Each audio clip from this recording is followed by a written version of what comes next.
Ah, whatever. That was god awful camera work. Anyways, hey everybody, Brad here, and I just wanted to do a quick little video. So, if you watched part one of the Wilson Castle, thank you. I did get a little overboard on some parts, I'll admit it. That won't be happening in part two because part two has so much stuff happen. I really don't even need to add background music or cool little glitch effects to make it that much more interesting because the stuff we got did all the work for us. But like I was getting back to part one, one part I mentioned that when me and Nick were kind of getting ready or messing around earlier in the day, my dad came through on the spirit box. And I'm going to make this story real quick. One, so you actually know what the hell is going on. Two, so I don't lose your attention. And three, it is hot as hell outside, and I need to strip down and sit my fat ass in front of the AC. I had gone and seen a medium a couple weeks ago.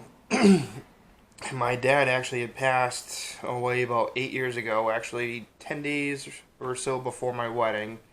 And when I went and did the reading, she told me when I go out and do these investigations, my dad goes along.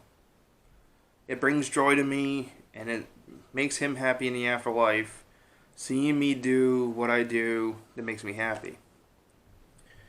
Not gonna lie, I broke down and cried like a little bitch. Also, there was a part of me that was kind of skeptical about it. But there are a few times I've gone out and done investigations, and I've heard my name just called out like EVP style, but like I heard it right there and then. A few times I heard my name, and it actually all makes sense now. If that's my dad, maybe he's just trying to let me know he's around still.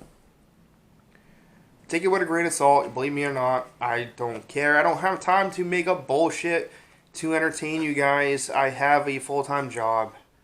And I'm just here to share what I find and what I see, regardless of what you think about it. Anyways, getting sidetracked again. So, while we were at the castle, Nick had asked to use the spirit box. So I grabbed the S box, one of the newer ones there, the black and red one. I really like it. I ripped out the antenna. It doesn't pick up radio as much anymore. It's basically just white noise, and I find it easier for them to come through on. Well, as soon as I had turned it on, it said, just say my name. So joking around, I put my hand over the thing, because that's what I do to talk, is I try to muffle off the static noise so you can hear the question. I said, well, what's your name so I can say it? Little after that, I heard Bradford, meaning to me, that was my dad there, and that reading just came full circle for me, and it hit me a little harder. But when I hear EVPs in real time, because it's not the first time, and I guarantee it won't be the last time, because I can hear them, I can see them, I can feel them. If you've been out with me, you know what I'm talking about. If you haven't been, you guys are going to be in for a show down the road, I promise you that. Anyways, well, sometimes when I hear them, it doesn't always click in my head that I heard what I heard. Sometimes it's like kind of like, hey, go do the dishes. And you say, what? To the person. Like, you heard what they said. It just doesn't always click right away. Well, that's how EVPs in real time are for me. I don't always realize that I heard it right there and then. So when I get them on video and I can go back and watch it. It makes it that much more interesting for me. Well, so what happened is, like I said, it said, just say my name.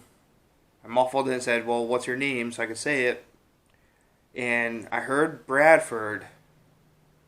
And then about a couple seconds later after that, you hear Brad on the spirit box. But as I'm walking, it like I said, it hit me hard. I put the spirit box down. And as I'm walking away, you can hear me saying, it said Bradford. That's because I didn't hear the Brad that came through on the spirit box. Nick did. I heard the Bradford. It sounds almost, it's very distorted, but I heard it. And you know what? I'm done talking about it. I'm just going to let you guys see what I'm talking about. And then you hold the forward button, and it just starts scanning. And I ripped the antenna out. Like, I completely ripped this antenna out. So if shit comes through, shit's coming through. Oh shit. And if you push the button again, it changes how fast it's going. Just say my name. What's your name?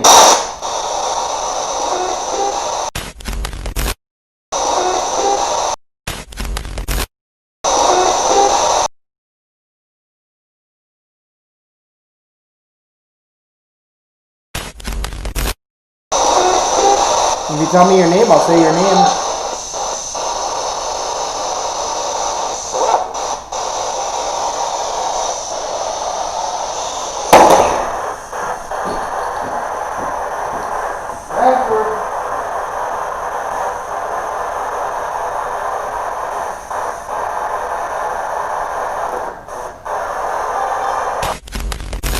Alright, you guys can take this with a grain of salt, like I said. I really don't, I want to say I don't care. I just know I am who I am, and what I do means a lot to me.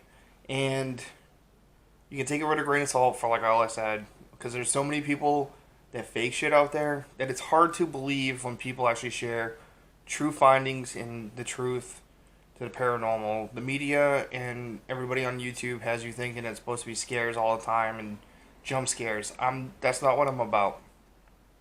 I'm about sharing the truth, and that's what we do. We hunt for the truth, and that's all we're ever gonna do. I mean, we might post videos down the road here and there just for like shits and giggles, like funny style videos, but we will never fake or do videos that are making you guys believe what you see. We're gonna just post real EVPs, real, and if I ever post anything, it's because honestly I can't explain it. Sometimes, like, you know, the way you move cameras around and sometimes it forms a face. To me, that is very coincidental. It really could be someone watching you from behind or where you can't see them, because that's usually what they seem to really do. Or B, it could just be the way the lighting is when you turn the camera. It's hard to explain. I'll share that stuff anyways. You guys will see what I'm talking about shortly. I'm not going to give any spoilers, but there's plenty of them coming. Anyways, I hope you guys like this little video. This moment meant a lot to me, and I figured I'd share it with you guys because, you know, to grow the paranormal community and stay true with like all the other paranormal investigators out there, the more truth and honesty and show who we really are, the better off we all are. Till next time, the Conjuring House. That's a couple days away. Yeah! We got that. We got part 2 of the Wilson Castle, and we went and messed with an abandoned house at nighttime. It was creepy as fuck. I'm not gonna lie. I honestly didn't even want to be in there. That's how creepy and like how eerie it felt. But anyways, that's what you guys got coming around the corner.